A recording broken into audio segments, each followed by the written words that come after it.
శ్రీకాంత్ గారు 2024లో geo tag కూడా వచ్చింది, హెరిటేజ్ సంపద అనే దాని కింద అంటున్నారు, నిజమేనా? అవునండి, ఇది మన తెలంగాణలోనే ఇలాంటి గుట్టలు ఒకటే ఉందని జియో హెరిటేజ్ వాళ్ళు గుర్తించి రావడం జరిగింది. వాళ్ళు ఇయర్లీ ప్రోగ్రామ్స్తో ఇక్కడనా? చెప్పారు. కింద వాళ్ళు బోట్స్ సుత పెట్టారు, వాళ్ళ సుత డెవలప్మెంట్ కావాల్సినంత ఫండ్స్ ఇట్లా తీసుకురావడానికి ప్రయత్నం చేస్తున్నారు. ఏ టైమ్స్లో ఎక్కువ ఇక్కడ క్రౌడ్ ఉంటుంది? రెయినీ సీజన్లో బాగా, వర్షాకాలంలో బాగా వస్తారండి. అదే జూలై టు డిసెంబరా? అవునండి, జూలై టు డిసెంబర్. డిసెంబర్లో బాగా వస్తారు. వర్షాలు పడుతుంటే పబ్లిక్స్తో చూడడానికి సమ్మర్లో ఉండలేరు. సమ్మర్లో కొంచెం హీట్ ఉంటుంది.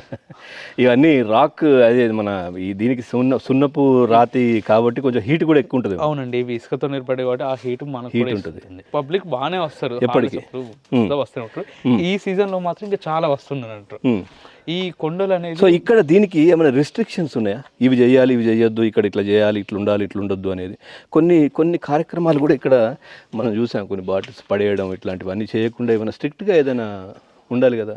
అంటే ఇలాంటి అంటే ఒకప్పటికన్నా ఇప్పుడు చాలా వరకు కంట్రోల్ చేయడం కంట్రోల్ చేస్తున్నారు. ఈ మన డిపార్ట్మెంట్ వచ్చాక పైకి ప్లాస్టిక్ అవన్నీ కంట్రోల్ చెక్ చేసి పంపించడం జరుగుతుంది. ఓన్లీ వాటర్ బాటిల్ తీసుకెళ్ళినా కానీ మళ్ళీ కిందికి తీసుకెళ్ళి చెక్ చేయడం జరుగుతుంది.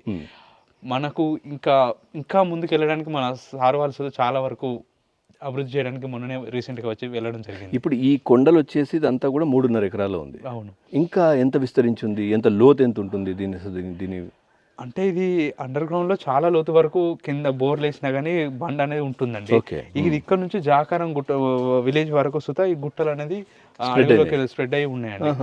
మొత్తం సున్నపురాతి శిలలు ఇవంతా లేయర్స్ లాగా ఉన్నది కదండి. అవును, ఇవి ఈ గుట్టలు అనేది మన వాటర్ కు సముద్రం అల్లల తాకిడికి కరిగినామని పురావస్తు శాఖ వాళ్ళు చెప్పారండి. ఓకే, అంటే ఇదంతా ఒక సముద్రం లాగా ఉండేది ఒకప్పుడు. అవును, సో సముద్రంలో సహజ సిద్ధంగా ఏర్పడ్డ శిలలు ఇవన్నీ.